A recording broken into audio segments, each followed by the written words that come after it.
welcome to Grizzly Tales for Gruesome Kids, a series of cautionary tales for lovers of scream.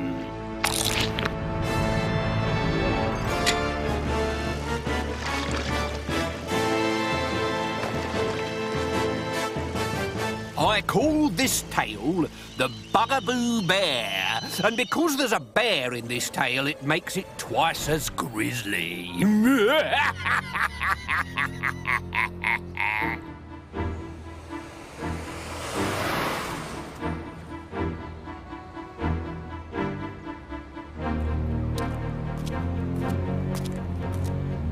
Emily Stiff was a pink little girl with her hair in bunches and everything ever so dainty.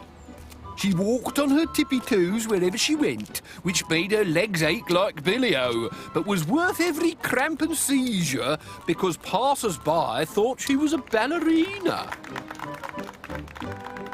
Emily Stiff liked being a girl. She liked looking pretty and playing with dolls and cooking shortbread with her granny. She liked soft towels and nice smells, and she loved her teddy. She called it Cutie because of its beautiful smile. Hello, I'm your friend. And I'm yours too, said Emily Stiff. But nice little girls are often hiding a dark secret. So it was just as well that Emily Stiff's teddy was a Bugaboo Bear. As in, bug, something you hope to never see, and boo, something what scares your pretty pants off.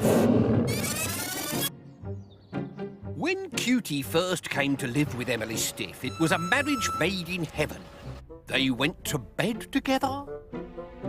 They read books together. They watched television together. Cutie even helped Emily Stiff with her homework. And when it came to meal times, Mr. and Mrs. Stiff always laid an extra place for Cutie in case he was hungry. But he never was, because Cutie was a toy bear and did not have a real stomach. The Bugaboo Bear was stuffed with sawdust. Its eyes were made out of glass, and its voice was a miniature tape recorder in its chest. Hello, I'm your friend. Not again, said Emily Stiff. When Emily Stiff realised that her Bugaboo Bear was not real, she quickly grew bored with it and treated it differently. She treated it badly. Emily Stiff experimented on Cutie. She put him in a hairdresser's chair and cut his hair with kitchen scissors. She gave the bear pigtails and ponytails and a green Mohican with a bottle of food dye. She tested the Bugaboo Bear to see if it could fly and was less than sympathetic when it nosedived into mud. Hello, I'm your friend. Why would I want a friend who can't fly? You're useless. She gave it lessons in underwater swimming, having taught it first how to hold its breath. But when a shark swam close, Cutie was scared, forgot what he'd been taught, and sank to the bottom. Hello, I'm your friend. I wish you weren't. Then she dried him out in the oven.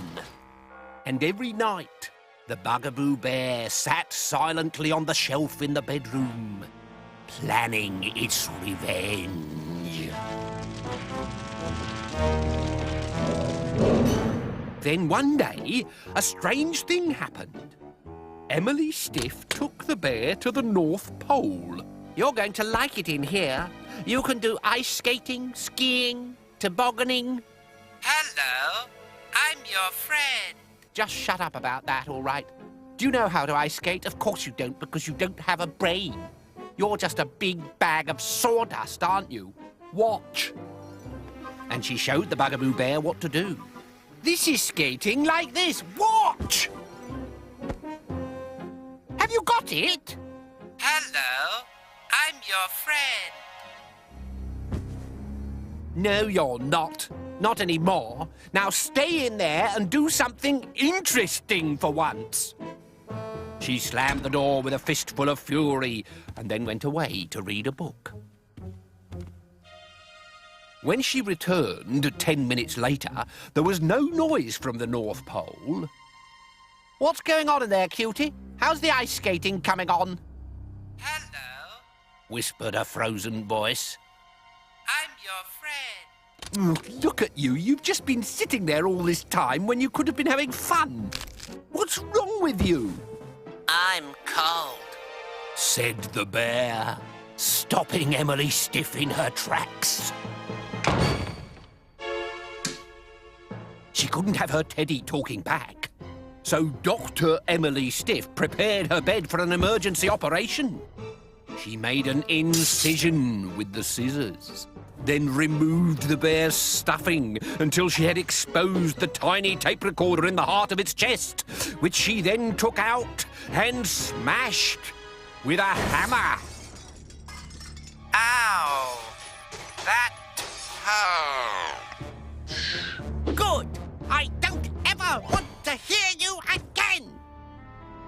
That night, while Emily Stiff slept, the Bugaboo bear stitched itself up and went to work with a smile on its face. It chewed up all the wooden furniture and spat the sawdust into a large pile in the middle of the room. Then it dragged the rug to her bedside, and while Emily Stiff slept, it poured the sawdust into her mouth until she was quite full up and her eyes were glassy. Then it closed her mouth and dragged her downstairs. It was a cold, starless night as the Bugaboo bear struggled up the street with its heavy load. He left Emily Stiff in the doorway of a charity shop, where she was taken in and put on display in the window. "Life-size doll for sale," said the sign around her neck. The little girl jumped up and down on the pavement and begged her father. "Please," she said. "Please, Daddy, I promise I'll look after it." So Emily Stiff became the little girl's best friend. They did everything together. They went to bed together, they read books together, they watched television together. Emily Stiff even helped the little girl with her homework. Then one day, the little girl sat Emily Stiff in a hairdresser's chair and cut her hair with the kitchen scissors.